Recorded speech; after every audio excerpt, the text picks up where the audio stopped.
पूरे देश में एक रेशियो है जिसको कहते हैं क्रेडिट डिपॉजिट रेशियो। कितना पैसा बैंक में जमा हुआ और कितना पैसा बैंकों ने समाज को दिया, इसके लिए कोई खोज करने की जरूरत नहीं है। ये आरबीआई का आंकड़ा है जो उनके वेबसाइट पे उपलब्ध है। कितना पैसा आपने जमा किया, कितना पैसा बैंकों ने दिया। वैधानिक रूल है 70%। बिहार में सीडी रेशियो है 40%। तो 1990 से लेकर पिछले साल तक अगर इसको जोड़िएगा तो 26 लाख करोड़ रुपया बैंकों ने यहां से दूसरे राज्यों में भेज दिया। जैसा आपने कहा कि आरबीआई के अनुसार इतना लाख करोड़ रुपया दूसरे राज्य में गया, क्या यह आरबीआई का आंकड़ा आपके पास है कि बिहार के लोगों का कुल जमा पूंजी जितना बिहार के बैंकों में है उसका कुल कितना परसेंट बिहार के लोगों को ऋण दिया गया?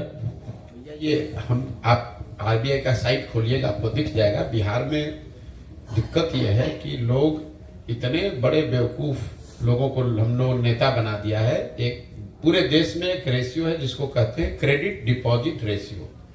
कितना पैसा बैंक में जमा हुआ और कितना पैसा बैंकों ने समाज को दिया, इसके लिए कोई खोज करने की जरूरत नहीं है। ये आरबीआई का आंकड़ा है जो उनके वेबसाइट पे उपलब्ध है। देश के स्तर पर एक वैधानिक व्यवस्था है, ये बैंकों की स्वेच्छा नहीं है।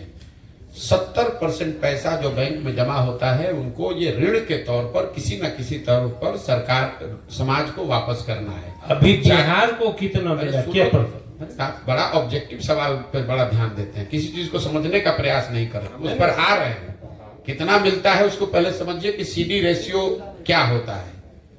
कितना पैसा आपने जमा किया, कितना पैसा बैंकों ने दिया। वैधानिक रूल है 70%।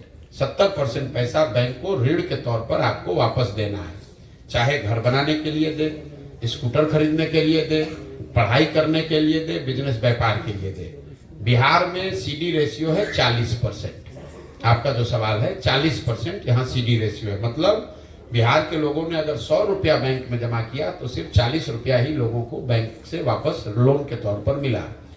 1990 में जब लालू जी मुख्यमंत्री बने तो सीडी रेशियो था 40%। लालू जी के राज में जब सब तबाह हो गया तो 2004 में ये घट के हो गया 28%। मतलब 100 रुपया हमने बैंक में जमा किया तो सिर्फ 28 रुपया ही बैंक ने लोन दिया।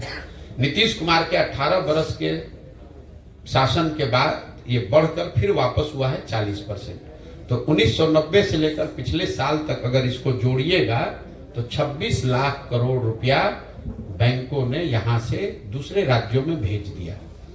अब अगर आप तमिलनाडु का सीडी रेशियो देखिएगा, आंध्र प्रदेश तेलंगाना का सीडी रेशियो देखिएगा, वहां पर सीडी रेशियो है 90, 95, 100, 105। मतलब अगर तमिलनाडु में लोगों ने 100 रुपया जमा किया, उनको मिलना चाहिए था 70, मिल रहा है 90। क्यों?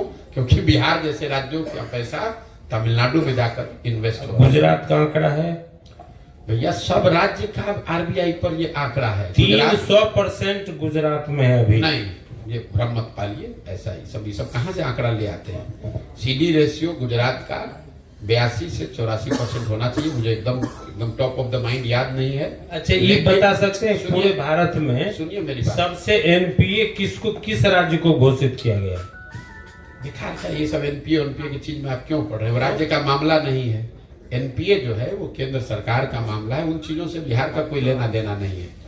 गुजरात में सीडी, देश में सबसे ज्यादा सीडी रेशियो तेलंगाना आंध्र प्रदेश में है जहां 102% है। ये सब गलत आंकड़े मत बताइए कि 300% गुजरात में है। 80%, 90% सीडी रेशियो बहुत होता है, क्योंकि बैंक उससे ज्यादा पैसा किसी को देते ही नहीं।